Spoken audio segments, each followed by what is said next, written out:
Hi, this is Can We Do That Some More? Of course, being the companion video to the one we had 3 days ago, which was based on finding the products of terms in sequences. Of course, the usual warning, which goes to say, therefore, if there's any questions in today's video, you're looking at going, oh my goodness, I can't do it. It's not a problem because this is just for fun. And also, hey, you don't need to know it for an exam. So, with that said, though, here are the questions we're going to be trying today, and therefore, as usual, in the Can We Do That Some More videos, I'd recommend at this stage of the video pausing the video and then having a go at all these questions, and then pressing play again, because then you can see my work solutions, both for checking your answers or, in case there are any you couldn't do, being able to see how you are meant to do these to get the correct answer. So, there you go. So, yes, let's do some questions. Before we do, though, a little notice that, well, the setup today is a little different to the other Can We Do That Some More videos, and that's just because when editing those old videos, I noticed that there was a bit of a weird sort of strobe lighting effect going on with my camera every single time I wrote on the screen, which isn't good, isn't ideal. So I've tried to fix that with a different setup we've got today. Hopefully that works. And yeah, it turns out my computer is not powerful enough to deal with both my face and the maths at the same time. Apparently, that was too much for it to deal with. So, yeah, hopefully this new setup works. It does mean there'll be a bit of a cut between each question just because this new setup causes my computer to sound like it's about to take off as a plane. And so, therefore, I do have to do some cuts in between each question. But anyway, that destroys a bit of the live feeling, but this is the best I can do for the moment. Anyway, question 1A, actually worth pointing out all these questions for question 1 are to 3 significant figures. I've now accidentally crossed out that 12. That says 12. So, therefore, question A, very easy to do, funny enough, because it's the product of 9r, but therefore we can split it up into the product from r equals 1 to 28 of 9 multiplied by the product from r equals 1 to 28 of r, which is great because both those things are very easy to work out. The first thing is just a sequence with all the terms in the sequence just being 9. So therefore, that would be 9 to the power of 28, as there's 28 terms in the sequence. And then the second sequence, as we were saying in our last video, that is the just going to be a factorial, basically. So it's 28 factorial. Nice. And then that's something you're going to type into the calculator. There's going to be a lot of calculator work today, so bear with me while I do lots of typing in. You get apparently 1.60 times 10 to the power 56. Massive number to 3 significant figures. So there you go. There's probably going to be some other massive numbers occasionally today. That's the side effect of doing products. So part B. At first, looks like it's going to be a bit scary, a bit of a pain to deal with because it's got that square root in it. But actually, no, because we're doing a product. Actually, part is very easy to deal with. The product from r equals 1 to 12 of the square root of r is just the same as doing the product from r equals 1 to 12 of r, and then taking it to the power of a half or square rooting, whatever you want to word that as. So therefore, that's just going to be 12 factorial, square rooted, and therefore we can work that out as well. And therefore that's 21,900 to 3 significant figures. There you go, question 1B done. 1C. And this time we've got a bit more going on. We've got 3r to the power of 4. We've got 2 actions, therefore we've got to start bearing in mind BIDMAS or BODMAS or PEMDAS or whatever acronym you use to decide the order of operations. And it's worth pointing out that when you're deciding the order of operations, if you're trying to split something up or rearrange an equation, it's the opposite to that order. So therefore, actually, although a power is being applied before a multiplication, then actually we've got to split up the multiplication first and then deal with the power. So therefore, we are going to start by doing the product of r equals 1 to 7 of 3 times by the product of r to the power 4 from r equals 1 to 7, watch as my capital Pi notations become ever more inconsistent throughout this video. And then, of course, now we've involved, or separated, I should say, the thing with the power involved, then we can apply the sort of trick we just used in 1b to allow us to realize that this is just going to be the product from r equals 1 to 7 of r, and then separately taken to the power of 4, which is quite nice because it means all we have to do is 3 to the power of 7 for that first product. And that second product is just going to be 7 factorial and then taken to the power of 4 afterwards, which you can already tell is going to be an absolute massive number. But we'll find out what that massive number is now. Dun dun dun. It's 1.41 times by 10 to the power of 18. So not as quite as big as question A, but still pretty big. There you go. Question 1 done. So we've got this question, and at first glance it appears quite easy, just we got that r there and nothing else, but we're not starting at r equals 1, we're starting at r equals 14. So we can do 20 factorial, because that will include all of the terms in the sequence we want.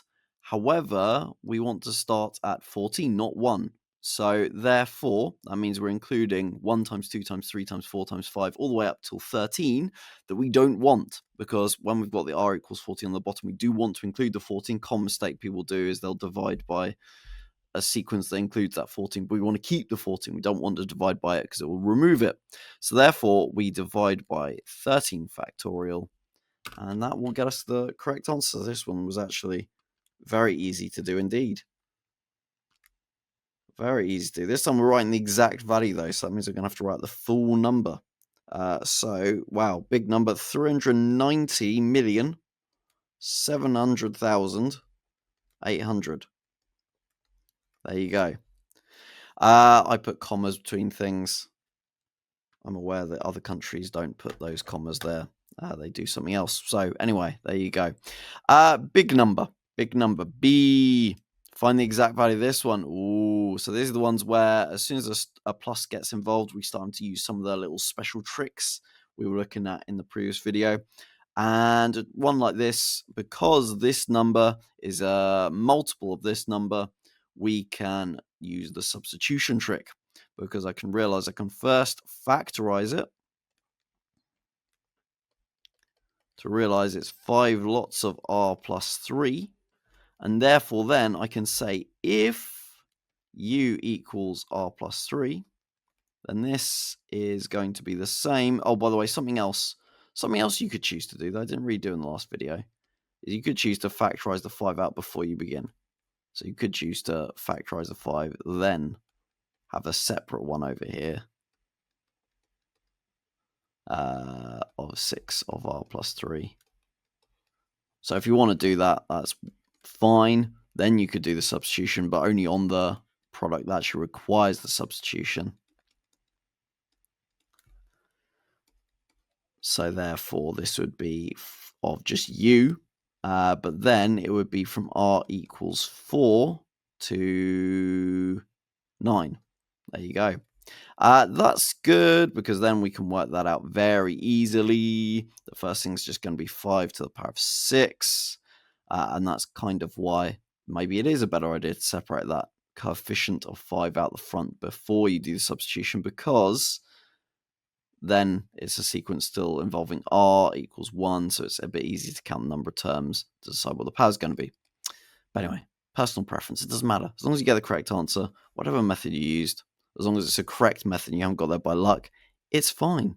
The other thing that would be similar to 2a, we could use 9 factorial, but that'd be too much because we don't want to include all the terms before 4. So that's the first 3 terms we don't want to include. So then working that out as an exact value,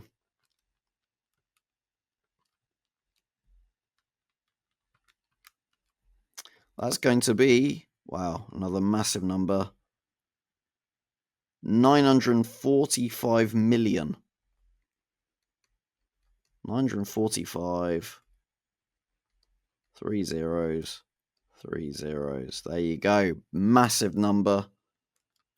Done. 2C. Find the exact value of this one again. Oh my goodness. The number that's on the end is a multiple of the number that's there. So it's one we can calculate. Again, using the trick we had before. Something also worth mentioning is, I know technically, because I've picked a low number of terms, you could manually type this out into the calculator. So, work out all the terms in the sequence and literally multiply them all together individually. Don't do that though. That's only working because I've picked a small number of terms in the product. And I just did that so the numbers weren't just all standard form numbers. But yeah, this is just trying to give you a chance to test the skills we were looking at last time.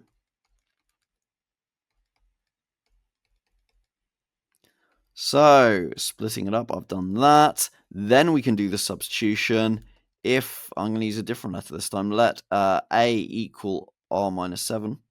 Then therefore, it's the product from 13 to r equals 1 of 6 times by the product of just a, but between, watch out, minus 6, cram it in there, and 13 take away 6 is 7, but that's controversial because, okay, this one at the front is very easy to calculate. It's just going to be 6 to the power of 13, but then this product is a silly one because it spans from negative values of a to positive values of a being plugged in for a. Therefore, it's a sequence that involves the number 0. So you find the product of all the terms in that sequence as the number 0 is a term in that sequence. If you multiply them all together, it's going to become 0. So I don't actually need to do any more calculations. I know the answer is 0, and you're done. So there you go. On to D. Again, we can factorize. So we're going to do it. And therefore, it's 4 lots of r minus 9. So therefore, it's the product of r equals 1 to 8 of 4 times by the product of r equals 1 to 8 of r minus 9. And then that allows us to do a substitution. Let's say b this time equal r minus 9, and therefore that means we've got the product from 1 to 8 of 4 times by the product of just b from b equals, and then be 1 take away 9, which is minus 8, and then 8 take away 9 is minus 1, and dun dun dun, because you might remember, these are one of the ones because it's going from minus 1 to an even smaller minus number. These are just the ones where let's first deal with the first product. The first product, of course, just going to be 4 to the power of 8. But yeah, the second product is just like the normal products we've been doing for that stuff. So it is going to be 8 factorial, but then with the little adjustment of the fact that we're doing a bunch of negative numbers multiplied by each other. So therefore, it's minus 1 to the power of 8. And so then we can calculate that. Isn't that lovely? So that's going to be that times by that.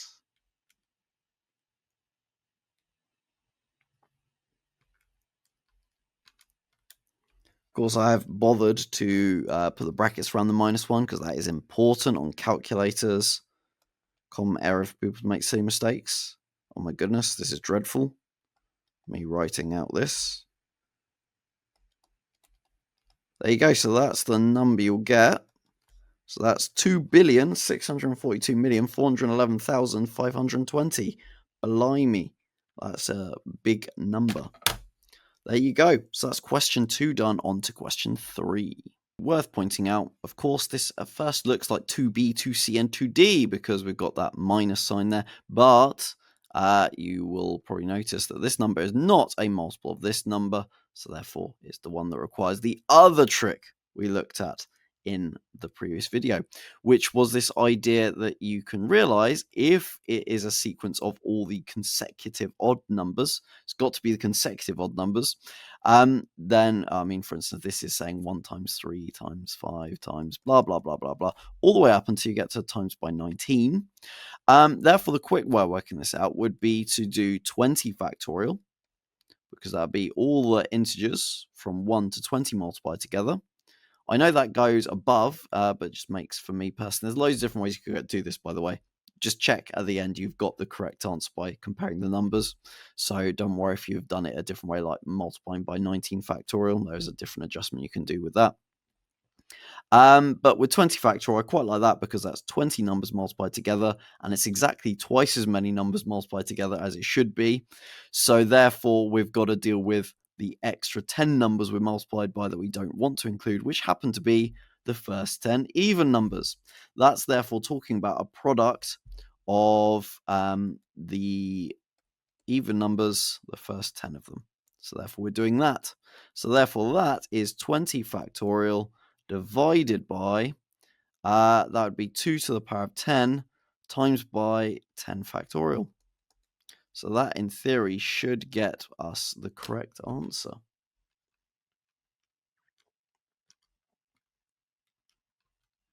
Moment of truth.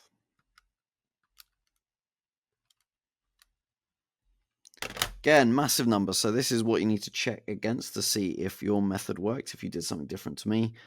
So we got 6, 5, 4, 7, 2, 9, 0, 7, 5. Massive number again, because that is 654,729,075. 3B.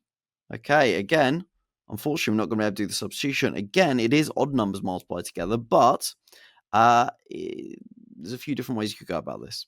Some people would just like to just write out the numbers in the sequence, see what's going on. So if you plug 4 into this nth term, then you will end up with 11.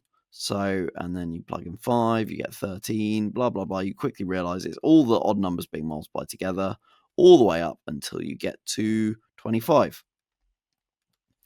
So some people just from that might be able to work out what's going on. Alternative that some people might find helpful.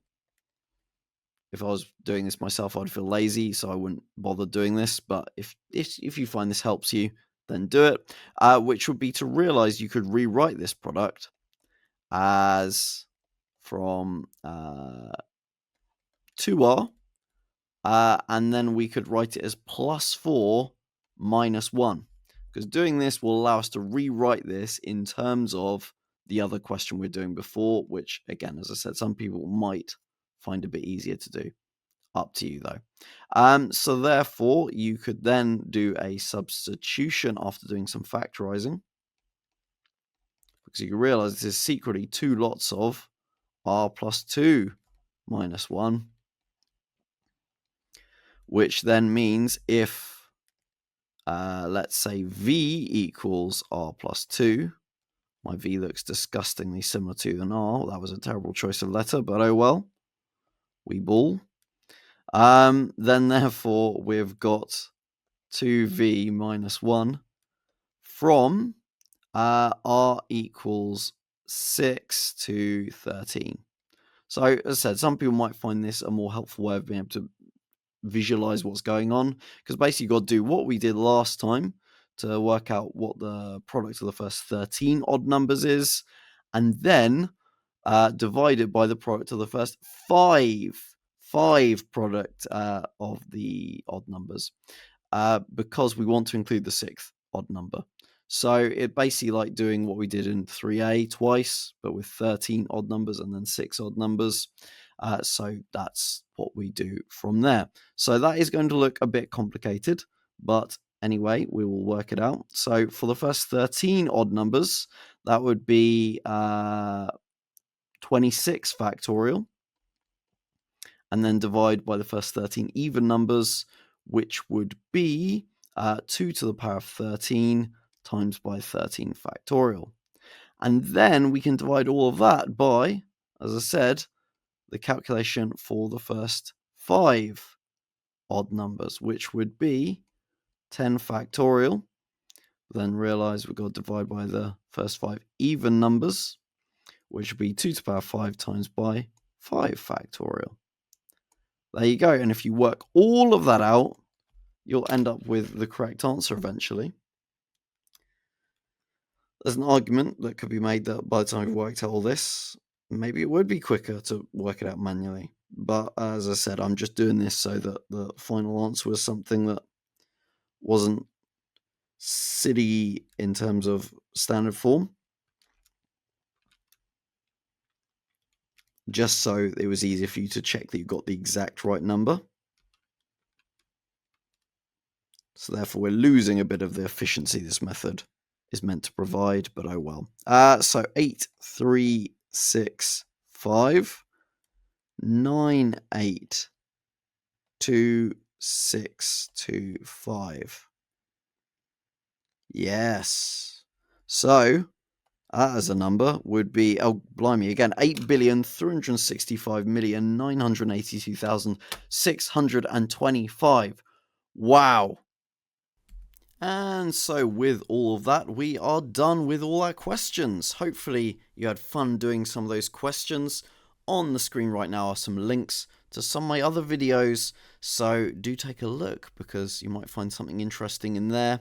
And subscribe if you want to stay up to date with everything I do on this channel. Loads of stuff involving maths for fun.